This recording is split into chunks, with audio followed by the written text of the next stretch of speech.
Here we go. I believe we are ready. So, ladies and gentlemen, I'll do a spotlight, but it's my great pleasure to introduce to you Daniel Geller, who is an expert on explaining what's going on in Israel and helping people understand Israel. He'll let you know which portions of it are question and answer. There will be a lot of interaction. And guys, this works best if you interact, if you ask questions. So again, Daniel will guide you about whether you should raise your hand or unmute yourself or wait till the end of a segment. But here, first I'm going to make him co-host because we want to make him feel special. And also I will spotlight him for everyone. And please give your attention to Daniel Geller. Wow. Thank you, Rabbi Locker. It's so good to be here with all of you, even at this, I don't even know what time it is, wherever everyone's zooming in from. But regardless, amazing invention the Zoom thing is. I don't know if you guys have spent a lot of time on it, but I'm telling you, if you're not into Zoom, you should definitely get into it because this is the wave of the future. I have a feeling. Thank you, Rabbi Locker. I also feel as though Rabbi Locker has experience doing those infomercials for pharmaceuticals that are like, oh, this is going to save your life. And then 30 minutes of, and here are all the complications. So I'm sure his resume is definitely worth taking a look at for that reason alone. So thank you so much. I'm gonna ask everyone before we get into this, and it's gonna sound like a shock, but I actually don't like talking. So I'm gonna really lean on everybody in the call to really ask questions and make this a conversation, because if I'm the only one talking, I can assure you none of us are gonna have a good time here today. So if you can all pitch in, that would be great. I'm also gonna invite everyone to turn on their cameras. If you can, if you're comfortable, if you're able to, only because I don't know if my jokes land if I'm only seeing your name in a box. So in order so I know if I'm funny, to see your face would definitely be helpful for everyone. Okay, as we get started, my name is Daniel. It's so good to be here with all of you. I'm zooming in live from Jerusalem right now. And the opportunity here is really for all of you to ask questions. I know a lot has been going on in Israel, definitely in the last 2 weeks. I've only lived here 6 months, and I feel like I could write multiple books on my experience here, and the good, the bad, and the ugly. And it's definitely an amazing experience. And I encourage everyone, when you all have a chance, to come and visit, because it really is an amazing place. But if I were to ask all of you, if you were to become the pro-Israel person, if you were the person wearing a flag, or you put in your Instagram tag, your TikTok tag, whatever, like I love Israel, what do you think the response would be? What would people respond? What would people comment? This is part of the interactive part, so you guys should definitely feel free to unmute yourself. Yeah, Hazel. I'd say not very positive. Not very positive. Why is that? Well, at least I've experienced not necessarily anti-Semitism, I'd say, but a lot of, you can see even in just a random Jewish person's comment section, very free Palestine, etc. The usual. Right. It's unfortunate that's the usual, but okay, we'll definitely get into that. So just by a show of hands, is that what everyone's more or less experiencing? You can put up a digital hand also. Is that what you guys are finding to be the case in comments? Yes, no, maybe. I don't understand the question. That's also an option here. Yes, Charlotte. Yeah, I agree. I've been seeing a lot of things on TikTok specifically with a lot of hate towards Israel, saying it's not a country and stuff like that. So I feel like I get a lot of hate. Happening. Yeah, okay.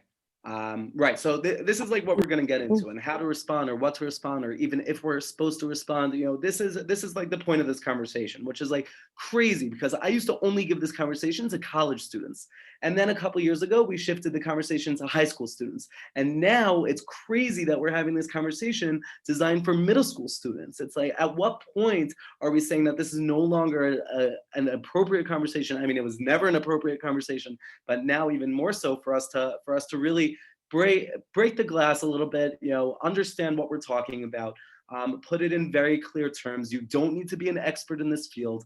This is something we can all get behind. We can all feel comfortable in our position. We can all embrace our love of Israel, our pride in Judaism, and there are really a lot of opportunities here. I saw Simon from LA unmute yourself, and then you went back on mute. So was there something you wanted to share? If not, it's completely okay. For me, it wasn't really like that because a lot of people in my community are Jews. So if I would like do that, I think a lot of people would also support me. Okay, that's great. So quick question, because you put LA, is that like the Valley or actually LA? No, it's in Beverly Hills actually. Beverly Hills. Okay, so you pass. All right, so everyone else, like, a lot of beef going on in California between the Valley and Pico. Okay, so this is what we're going to talk about. So I'm gonna ask you guys like some basic question, and you can just raise your hand if these are things that you've heard or see on social media, just so we can get an idea of the type of topics we should go into. Okay, so like just raise your hand. You can do the digital hand. All good. So have you guys ever seen the word apartheid, calling Israel an apartheid state? Yeah, okay, so a couple yeses on that. You guys can also, I also monitor the chat box, so feel free. You can also drop your questions in now, or as they come up and as you think of them. And even though I might not answer now, you can I'll definitely try and work them in. Okay, so we said apartheid. We saw, did anyone see that Israel is ethnically cleansing Palestinians? Yeah? Oh my gosh, Hinda's like 2 for 2. Malka's half there, okay. Hazel's getting it also, okay, great. That Israel is in violation of war crimes or human rights abuses. Okay, all right, so Malka's like, no, I haven't heard that. That's a good thing, right? It's a good thing when you don't hear these things. Okay, but I'm seeing a lot of you guys typing in the chat box, so we're really just gonna break in. Let's start defining terms. What are we really talking about here? How is it that Israel, this little country in the middle of the Middle East, which is one of the most contentious, it is one of the most heavily fought over areas in the entire world. How is it that this one place gets all the headlines and it's the size of New Jersey? Does anyone read up this much information on New Jersey? Like, does that happen anywhere else in the world? Like even Saudi Arabia, which is like I can't even think about how large Saudi Arabia is in comparison to Israel, but it's big. It's much bigger than Israel, and nobody can even tell you what's going on in Saudi Arabia. Most people don't even know who's the monarch in Saudi Arabia. Most people can't tell you like the different groups that live in Saudi Arabia. Newsflash, there aren't that many because it's a dictatorial regime. But overall, right? Nobody can tell you these things about these huge places going on in the world. Iran, this kind of plays in, but Iran is the #1 state sponsor of terror in the world. If you point to terrorism all around the planet, odds are Iran is paying for it, and they have a population 10 times the size of Israel. But who's reading up on Iran? Who's doing all these posts, even against Iran, which would be a good thing because Iran's not a good person, not a good country, right? If you guys know Amazon, does everyone know Amazon like have their Prime subscription, right? So Iran is like Amazon, but for weapons and for terrorist groups. So like take away, oh, it's not Hazel Kirsch from East Bay ordering shoes off of Amazon, it's Al-Qaeda ordering weapons from Iran. That's the equivalent here. Do you mean they're kind of like monopolizing like the weapons? Yeah, they're very good businessmen. Okay. If you've ever done business with Persians, so for those of you who live in LA, like it makes sense. Like Persians, Iranians, all same people, right? Okay, so that's what we're gonna really focus on. That Israel gets all this. Like there's a double standard applied to Israel, that we don't hold anyone else to this standard. We don't expect anyone else to do these things. So let's go in recent history. Just 2 weeks ago, Hamas, which is a terror organization. Has everyone heard of Hamas? Yes, no, maybe? Okay, yeah, Malka, thumbs up. Okay, Izzy, thumbs up. No, I'm thumbs up. Amazing. Right? So Hamas is a terror organization. They have one job. They have a charter. It came out in the 1992, 1988, around there. And it says that their job is to rid Israel of Jews, to reclaim Israel as a Palestinian state. And what does that mean? They don't want peace. Peace is nowhere mentioned in their charter. They only believe we want to go kill Jews. And that is their one mandate. It is their one job in this world. And that's why they started by firing over 4,000 rockets. 4,000 rockets into civilian areas. They're not targeting military bases. They're targeting homes and kindergartens and hospitals and communities. And that is why Israel, as a sovereign nation, right, we are in control of our own land. We finally, the Jews, after all these years, after generations of not having a homeland, we finally have a homeland. Does everyone know what it's called? 5 letters. Begins with an I. Israel. Okay, right? Israel. You don't need to take yourself off of mute. That's okay. I'll finish the sentence for you. Okay, I Israel. was going to go Iowa on that. I'm sorry. You were so close. Well, Iowa, 4 letters. You know, that's why. I That's why thought it just had an spelled H at the end. Right. Only, this is what happens when you drink too much pickle juice. The whole geography spelling thing just gets away from you. Oh my gosh. It's also just too large of a jar. I don't. Okay. Out of curiosity, and then we'll get back to our regularly scheduled program. Does anyone else here drink pickle juice, or this is just a Rabbi Locker special? It's a Rabbi Locker. I do. Oh my God, it's a thing. Oh my gosh. And Bella's raising her hand. I have ruined generations of children. I'm getting that vibe. Okay, so back to when last we met our heroes. So Israel comes in. We finally have a country that can protect us. We have our own army, one of the best armies in the world. And they come in and they say, hey, Hamas terrorists are trying to kill our people. What are we going to do about it? So we have one of the most sophisticated air forces in the world. So we said, we're going to go in and we're going to target terrorists. Now, what's the problem with targeting terrorists in Gaza? Who can think based off of the headlines? Yeah, Hazel. Because they might accidentally get civilians, I guess.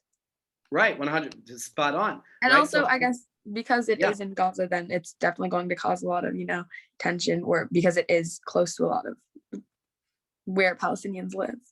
Yeah, so Gaza is a very densely populated area. It means it's not like I don't know where everyone lives, but this isn't like Ottawa where everybody has a block to themselves. This is like there are apartment buildings on apartment buildings on apartment buildings, and everything is so densely populated. So you have all these people coming together, and Hamas doesn't care about their own people. This is like an American concept, right? That we actually care about people, and an Israeli concept that we don't want like people to die. So Hamas doesn't care about that. So they'll fire rockets from kindergartens and hospitals and apartment buildings. So Israel will be forced to make the decision, hey, do we go in and kill these terrorists who are trying to kill our own people and potentially put kindergartners at risk? Because why are they firing from a kindergarten? Because they want Israel to look terrible. And they don't care if kindergartners are killed in the crossfire. That is who we're dealing with here. These are not normal people. Like, we need to kind of take it out of this American perspective that things are normal. These people are not normal. Typically, anybody who wants to kill anyone else is not normal. That's just how the world works. But overall, these are not normal people. So when you see these people on social media saying free Palestine, or Israel needs to stop defending themselves, right? When people say Israel needs to stop attacking, really they're saying Israel needs to stop defending ourselves because we didn't start this. Noah. You can hear me correct, like everything's good. Yeah, you're great. Okay. This is discussion. I just wanted to say I kind of disagree with you on some of the stuff you're saying. Okay. Not in the way that what you're saying from before, but I just think that it's justified that other people have opinions on the fact that it should be free Palestine, because Israel's overall GDP is 10 times bigger than Palestine, as well as the fact that it's not just stopping to defend themselves, it's stopping terrorizing places. For example, the Gaza, that was a great example.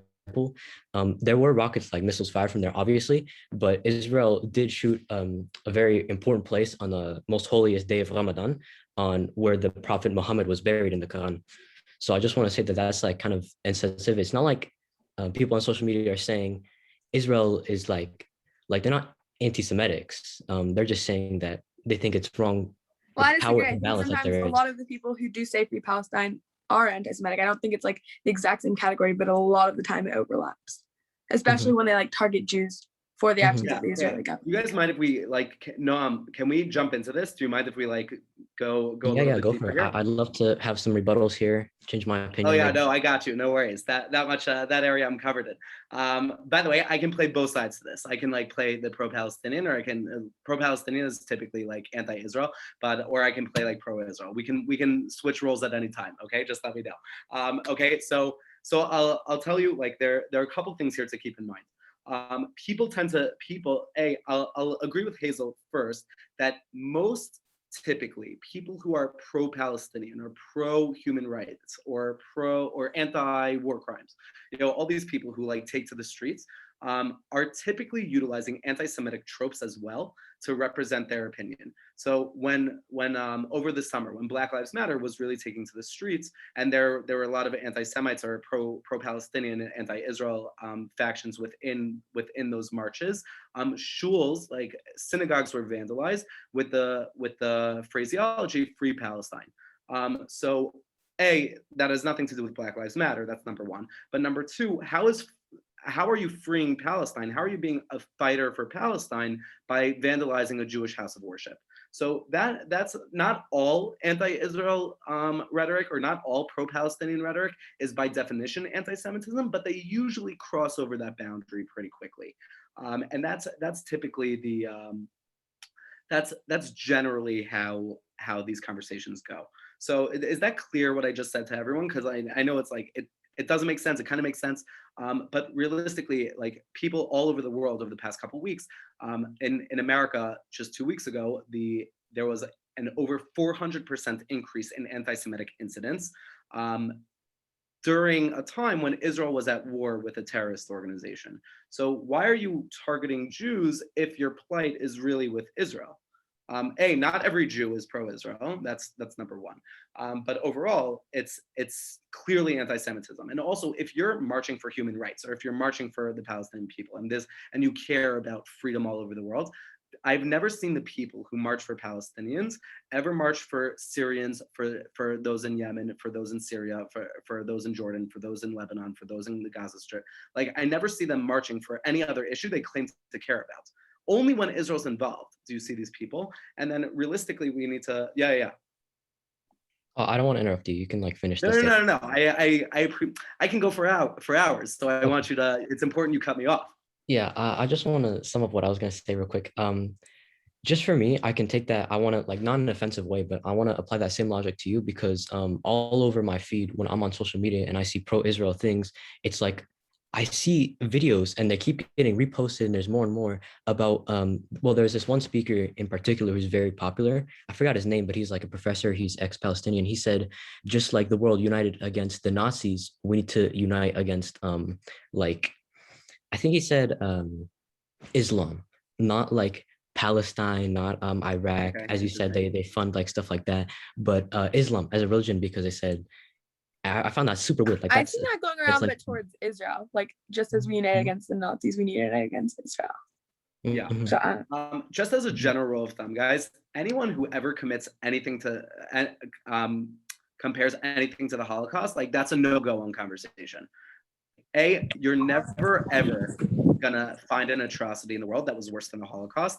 And then you're belittling the Holocaust by trying to, and people do that in America. They call certain members of Congress Nazis. They do, like, it happens a lot here. And it's just an inappropriate use of our history. And they're like, oh, you take personal offense. Like, yes, we take personal offense. I lost over 80 members of my family in the Holocaust. Like, yes, I take personal offense. Nothing is ever as bad as the Holocaust. That's a no-go on conversation. Okay. So, and you can say, like, look, we can agree that people are doing things wrong and there are atrocities that happen in the world, but we shouldn't belittle the Holocaust, and we shouldn't compare it to the Holocaust, because that's an inappropriate form of conversation. Okay, so that's just like generally. Noam, you mentioned before GDP. Now I want to just bring to the group we're forgetting Hamas. Hamas is the terror organization that runs Gaza.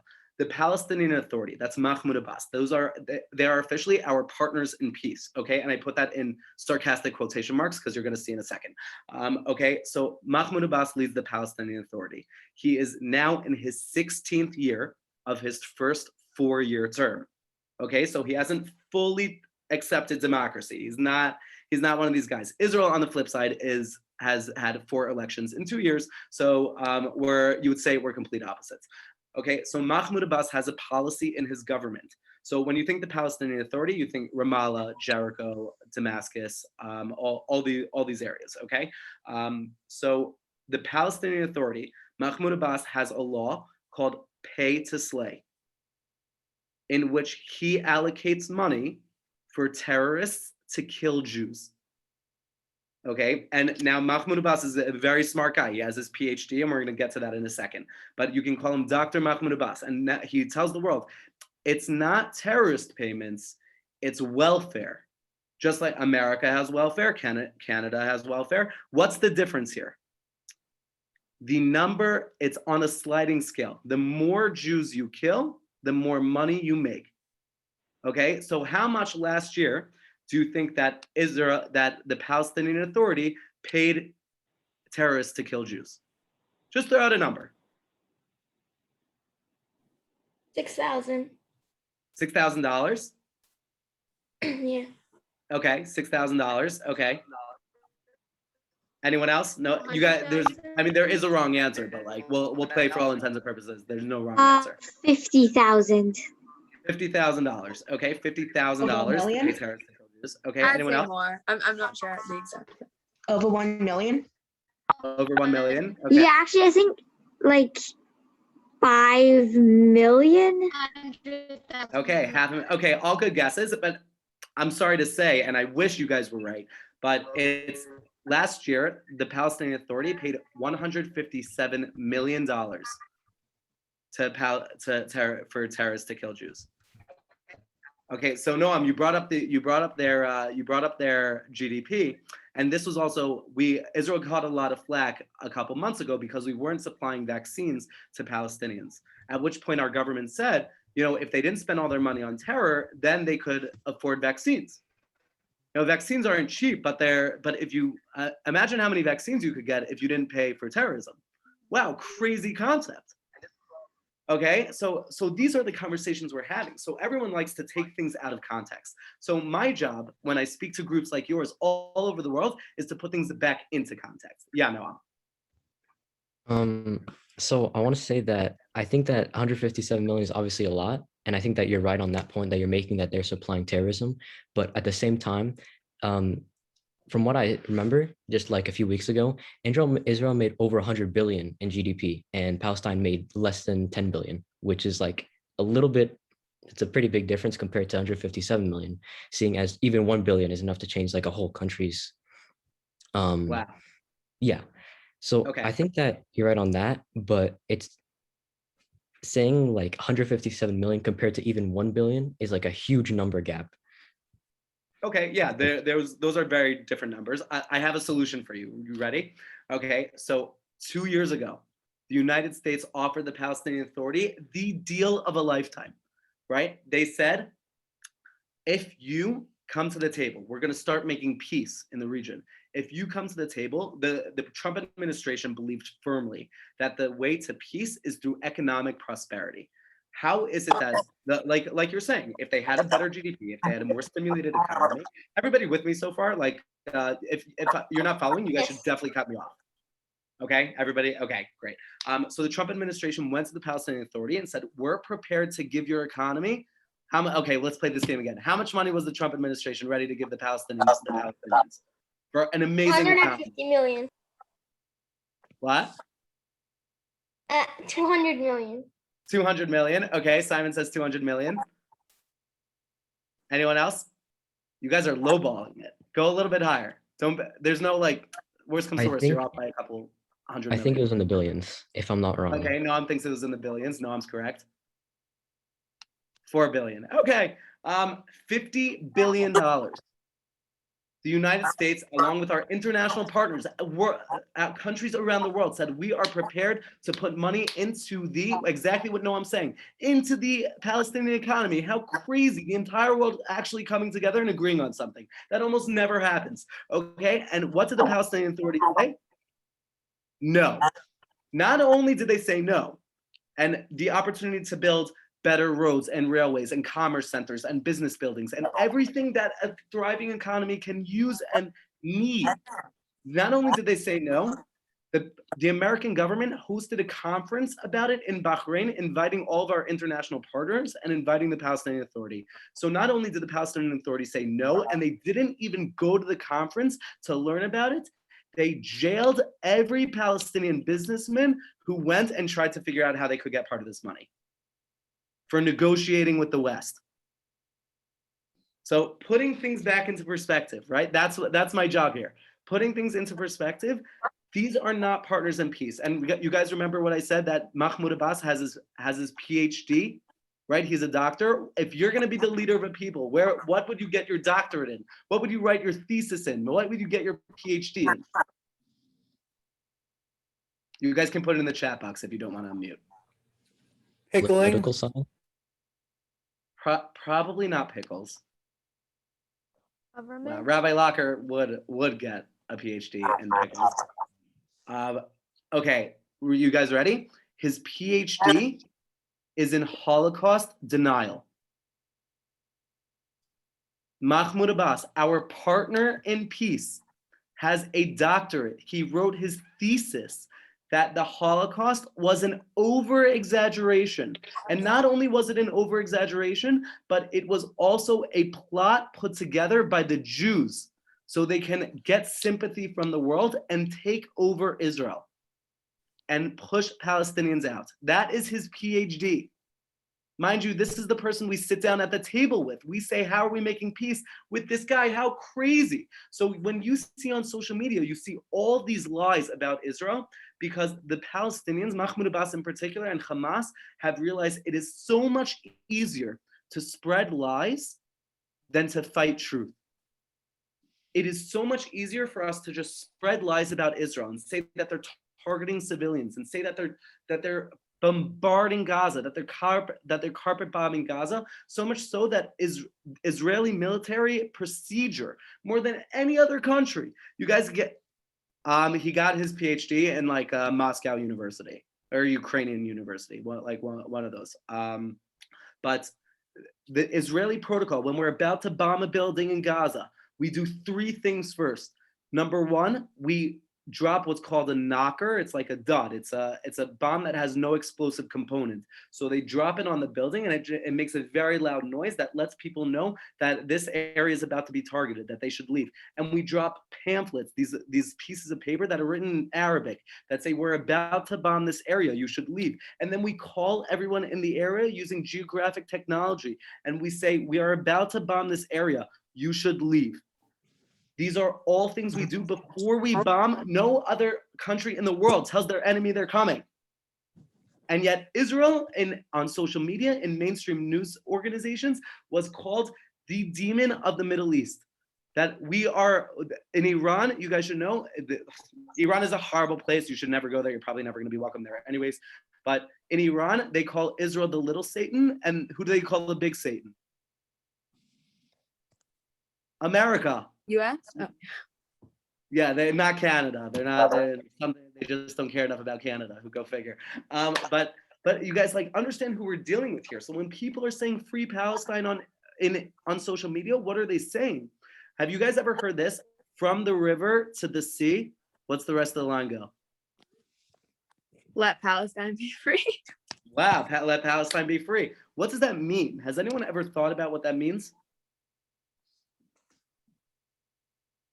No, nobody thinks about things anymore because catchy titles just stick. But overall, from the river means from the Jordan River, our eastern border, to the sea, the Mediterranean Sea on our west coast, on our west coast, Palestine, everything in the middle will be free. So what are they saying? They're calling for a genocide against Jews. And yet that has become completely appropriate to post on social media. And when people say free Palestine, what are they talking about? There are 2 million. I don't know who came up with it. It's been chanted for years. There are 2 million Arab citizens in Israel who have the same rights I do. They vote, they serve in parliament, they can become doctors, they can be judges, anything and everything. And yet people still call us an apartheid state. That's crazy. Where does apartheid come from? South Africa, if you guys haven't gotten to that point in history yet. South African apartheid was like the scourge of the world. Like it was known as the worst thing. It by definition means that two people who have equal rights, two people of equal citizenship do not have equal rights. Next best ever. That was apartheid. And here I have neighbors in my building. I live in an apartment building here in Jerusalem. I have neighbors who are Arab. And they have the same rights I do. They're full citizens. They get the same healthcare. They have every opportunity, and yet people call us an apartheid state. So You need to Oh, don't you take see it there? any of them. Yeah, are that's easy. I don't know where okay. So many of them are not true. So now I want to get into, and then we're just going to open it up for questions because we're coming to the end of our time. Here's the question. What do we say? Who do we engage with? What does the conversation look like when people talk to us directly? Okay, so if in theory you were to place a pro-Israel, I'll get to you after, okay? If you were to do a pro-Israel post on Instagram or TikTok or whatever it is, and somebody said, from the river to the sea, Palestine will be free, it's likely not somebody that you want to have a conversation with. Okay, there are three types of people that you're going to run into on social media. And this doesn't just mean social media. It's in your high school, in your middle school, on college campus, wherever you're at. This rule is always true. Now, there's a disagreement on numbers, but we'll just say three groups for now. Your first group are your followers. Those are the people who love you, who care about what you have to say. They follow everything you do. They comment on everything you do. They like everything you do. They share everything you do. Those are the people who love you. Okay, they don't need convincing. They likely already agree with you. That's the idea that social media is an echo chamber. These are people who agree with you. Who follows you, people who agree with you. Fine. The second group of people are people who don't know, don't care, probably don't have so much to do with you. Maybe they follow you, but because you're in the same class together, but don't have so much to do with you, right? Those are that's the middle group. They don't know, they don't care. This isn't their area of expertise. They probably don't want it to be their area of expertise, right? And that's the bulk of people. Most people aren't as passionate about the things you're passionate about. Most people aren't as knowledgeable as the things you're knowledgeable about, right? So you have an opportunity to educate those people. Those are people you want to have a conversation with because they're open to, you want to find open-minded people.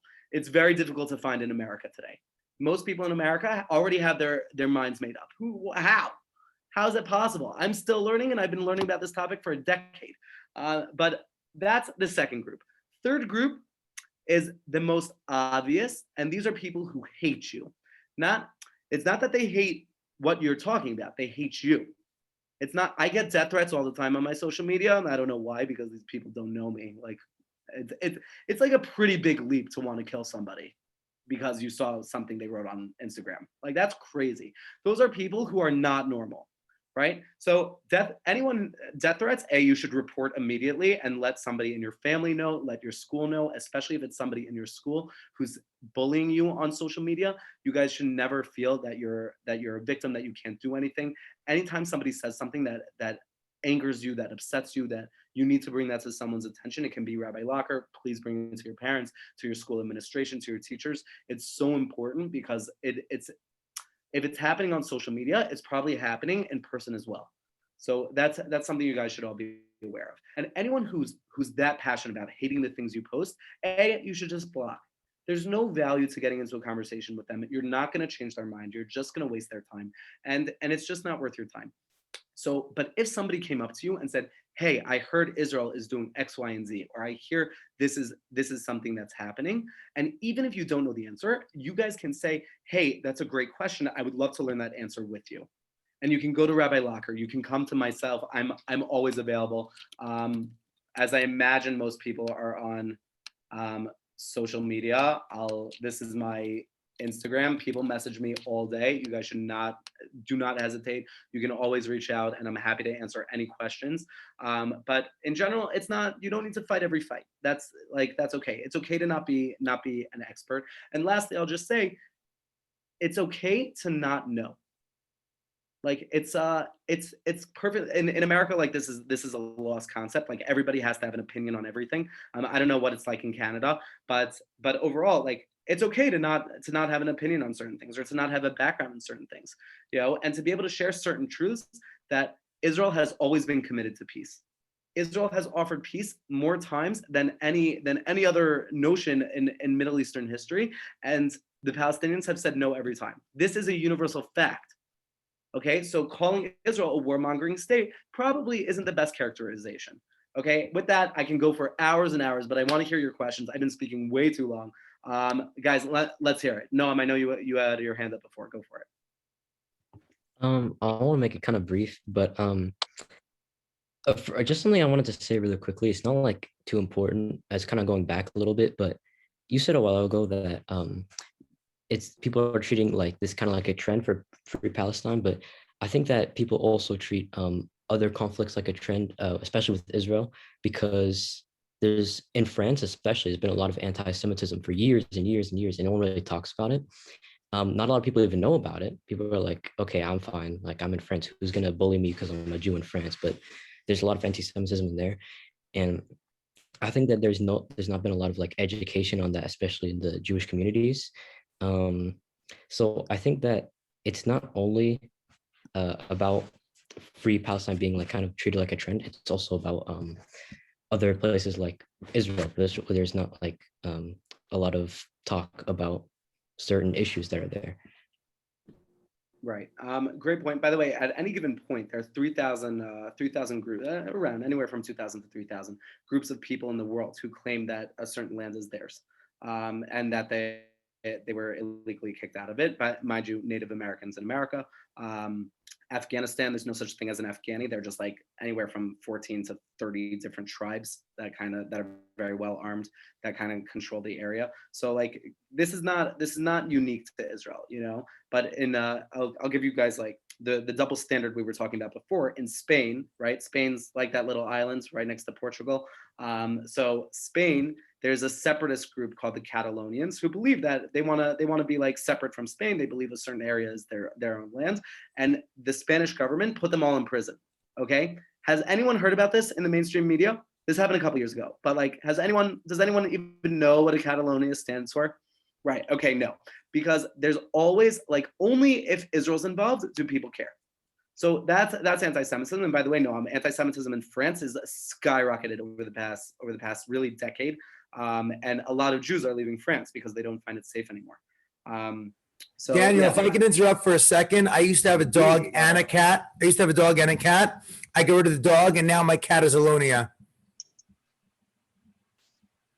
Sorry. Oh, wow, Rabbi Locker. I so appreciate your contributions as always. Mother. So I texted her and I said, Does anyone have any other okay. questions? I just wrote her, hey. So someone texted me on the group, and maybe this is something you can help with. Can you share how kids can report anti-Semitic or threatening posts on social media? Are there groups, etc., that the kids can connect with? Yeah. Okay. Amazing question. There's always an option on all social media platforms to report disturbing content. So you guys can all take advantage on that end to be able to report it through the lens. So an investigator through like Instagram or TikTok will take a look at the content and determine for themselves whether or not they think it's in violation of their code of conduct. So by the way, it's not always successful. It's not always a given, but it's a good place. It's a good place to start. And then there are Jewish organizations or pro-Israel organizations that are designed to be able to offer you guys resources. So Stand With Us is a very common one that recently branched out into anti-Semitism. So they used to be only focused on Israel, and now they focus on anti-Semitism. So you can actually report incidents to them, and they have a full legal department that you can take advantage of if you find your school is not doing enough about anti-Semitism, or your community, or any entity you're a part of. They have lawyers that will do this free of charge. They will not charge you $1 and they will review your case. Sorry, I'm talking about Stand With Us if you guys are interested. Also, I highly recommend following them on social media because they really have amazing content and they report on anti-Semitism and they do all these things. The ADL, oh shoot, I realize I'm typing to someone privately. But the ADL, the Anti-Defamation League, is designed to combat anti-Semitism politically and also just in the general atmosphere in the media. So also they publish reports so you guys can get an idea. If you're ever, I know we're a couple years down the road, but if you're ever looking into colleges, there are entire organizations that are dedicated to anti-Semitism on college campus. You know, there's so many opportunities for you guys to really be able to look. And even there's a group called Jewish on Campus. And while they primarily focus on college students, they recently started doing high school students and even some middle school students, where you can submit a report to them and they will publish it to tens of thousands of people, letting people know about anti-Semitism happening all over the country and that's impacting students like you. So there are a lot of opportunities. I believe there's power in numbers. So if this ever happens to you, you guys, especially in your schools, you should have a meeting. If you bring your parents into it, go meet with the principal and say, I no longer feel safe in your school. What are you doing about it? Like this, it is, to just take it and be bullied is not an opportunity for us. Playing defense doesn't work. To be able to go to the school and if the principal doesn't do anything, go to the school board. If the school board doesn't do anything, go to the superintendent, go to the governor. There's always somebody up above the ladder. I was on a call earlier tonight. Where students like you met with their elected official, a member of Congress in the United States Congress, her staff members, to discuss challenges they were facing.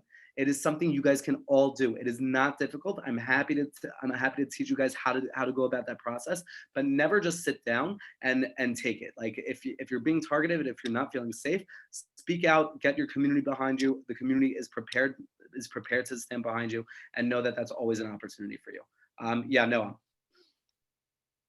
right, my last comment. I want to say that I think it's, my computer's about to die, but Okay. I want to say that I think it's important to do that if you're feeling like threatened and someone's like at your school and they like have information and they're like constantly bullying you. But it's also important to have an open mind as well and have sort of thicker skin, because there's always going to be people that hate you and there's always going to be people that don't agree with you. So I feel like it's also important for not only try to find other people that have open mind, but also open your mind as well to other opinions, because in reality, yeah, there are other opinions in the world. So just find that boundary of who to talk to and who to try to change their mind. Right, for sure. Everyone's entitled to their opinion. The question is acting on it, right? Even the First Amendment in America is freedom of speech, but even that has limits. Like if someone incites violence, they can be arrested for that speech. So like being mindful. Like someone draws a swastika on your locker, you should absolutely bring that to the attention of someone. Like it's if they want to keep it to themselves, that's their choice. The second they're using it and actively acting on it, even if that's in speech, like it definitely warrants going to bringing people into the conversation. Yeah, any other questions? Great question, though. Rabbi Locker.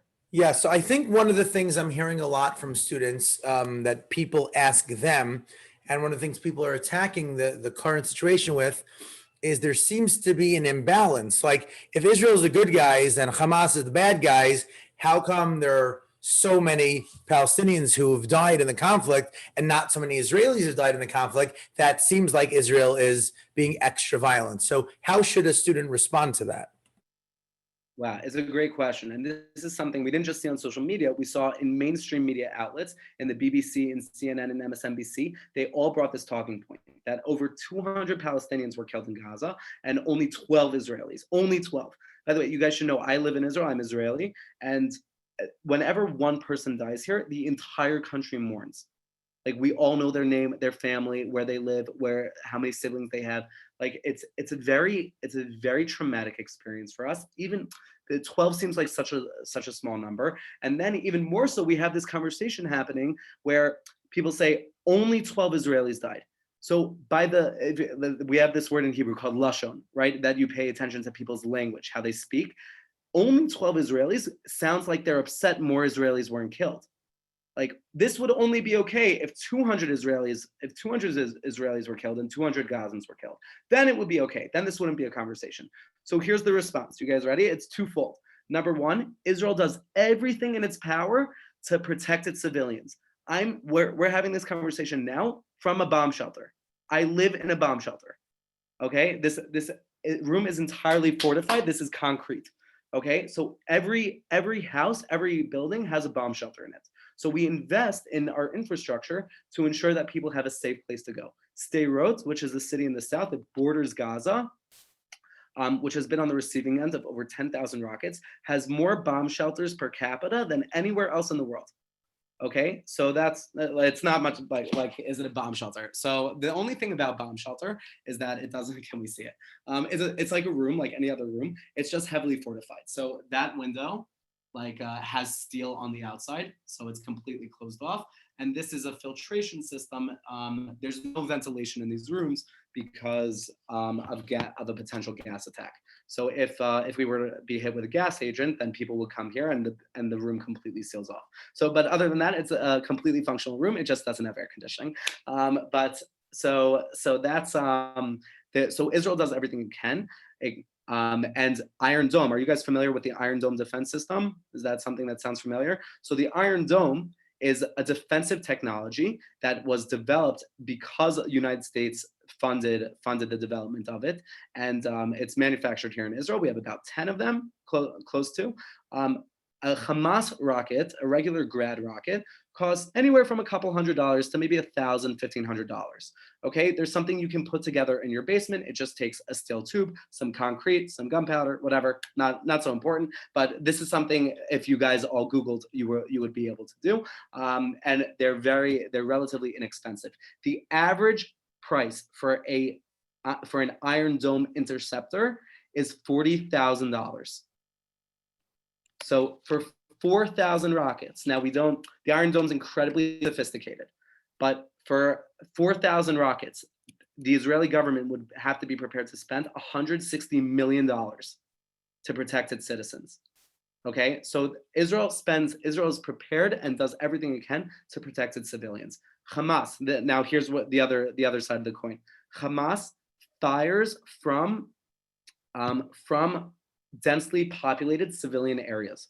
So if you're firing a rocket from an apartment building, you're putting everyone in the apartment building and everyone in the surrounding area at risk.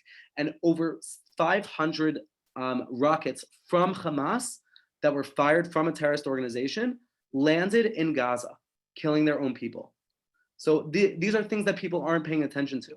But if you're just going to take the numbers out of context, then yeah, Israel looks really terrible. But overall, if you were to pay attention, Hazel, thank you so much for coming. If you were to pay attention, you guys have the opportunity to really look at the facts. And here's the last point, and I'm sure we'll start wrapping up after this. But the Gazan Health Ministry, which is the organization, the government entity that is charged with counting how many people are died and what they died from, is run by Hamas. So the organization putting out the numbers of the amount of people dying that cares the most about Israel looking bad is Hamas. Okay, so if you also look at Al Jazeera, right? Everybody loves posting Al Jazeera articles. Al Jazeera is a news organization that is funded by the state government of Qatar. Qatar, coincidentally, gives hundreds of millions of dollars a year to Hamas. So don't be so crazy when Al Jazeera reports really bad articles on Israel. Okay, so you always have to dig deeper. You always have to look past the headline, really read into things. Don't take things at face value because they rarely are. And understand that Israel's doing everything they can. And they even release videos, you guys can see them online, of their airstrikes. And a lot of them are precise airstrikes where they target only an apartment, not the entire building. They can target just an apartment because they have that capability and they don't want to harm innocent civilians. So I think that's the response. It's definitely a loaded response, but that's typically the truth. Wow, Leela, what do all the Gazans think about the situation? So I haven't asked them. I follow some of them on Twitter. The average Palestinian, the average person living in Gaza just wants a normal life. Like, this is a crazy concept, but they don't want to be in war. They don't want to have to worry. Israeli aircrafts are designed that they fly very low to the ground. They don't drop bombs from 10,000 feet. They're dropping from 1,000 feet. When an Israeli aircraft flies overhead, everybody feels it. Everything shakes. So they don't want that. They don't want to live in a perpetual war zone. They just want to live their lives. They want to go to school in safety. They want to come home safely. They want to have jobs. Most people are unemployed in Gaza because Hamas doesn't invest in an economy. They invest in terror, right? So these are the challenges. Odds are, and yes, some of them are indoctrinated to hate us, and that's a problem. But overall, the average Palestinian just wants a normal life. Why can't they get rid of Hamas? Hamas is very well armed. And that's the basic. Why can't we root out any terrorist organization in the world? Because terrorist organizations have a lot of ammunition and a lot of guns. And the people they're oppressing typically don't. Okay, so that's the biggest challenge. We also can't get rid of Hamas. It would be very difficult for us to get rid of Hamas, because the only way to get rid of them is to go to door, to go building to building and really find all the terrorists. And Israel estimated that we could lose a couple thousand soldiers doing that, and that's not a risk we're prepared to take. Any other questions? Why does the EU keep sending so much money to Hamas, knowing that it will go towards terror? It's a great question. The EU is officially providing humanitarian aid. So, by the way, Israel also provides humanitarian aid. There's so many organizations that are providing humanitarian aid. The problem is when that aid is being misdirected. So you can't just let people starve because you're not sure where the money's going to go. So the United Nations has an organization, and with this, we'll really start wrapping up. You guys are more than welcome. Rabbi Locker has all my information, but you're more than welcome to reach out to me on social media, phone, whatever works. But we'll end with this. The United Nations, right, has an organization. The United Nations is designed to be impartial. They are the international entity that all sovereign nations and even some observer states belong to. And they have an organization designed just to help Palestinians. It's called UNRWA, the United Nations Relief and Works Agency, UNRWA, right? And they set up schools and clinics and all these things, right? And they spend hundreds of millions of dollars, if not billions of dollars, trying to provide a better life for Palestinians. And what happens in UNRWA schools? They teach hatred in their textbooks. And not only do they teach hatred in their textbooks, in many UNRWA schools, just this week, they found terror infrastructure being hidden in the schools. So they found rockets in UNRWA schools, and they found terror tunnels under UNRWA schools. And when UNRWA was asked, what is going on in your schools? How is it there are rockets, there are terrorist infrastructure in your schools? What did they say? We have no idea how those got there. I guarantee if any of your principals in your school gave you this answer as to why hatred was being taught in their classroom or terror was being hidden in their classrooms, they would be fired and arrested on the spot. Okay, only in the Middle East is that at all allowed. Only in anything that serves to demonize Israel, in anything that serves to supposedly help Palestinians. So with that, I'm going to hand it over to Rabbi Locker. Thank you so much for having me. It was great spending this time with you. You guys I'm happy to come back. You can message me, anything you guys need. I'm happy to help. Definitely don't be scared. Israel's an amazing place. You should come see for yourselves. And God willing, we'll be able to have much better conversations in the future. Thank you, Rabbi Locker. Wow. Thank you, Daniel. Amazing presentation. Thank you guys for great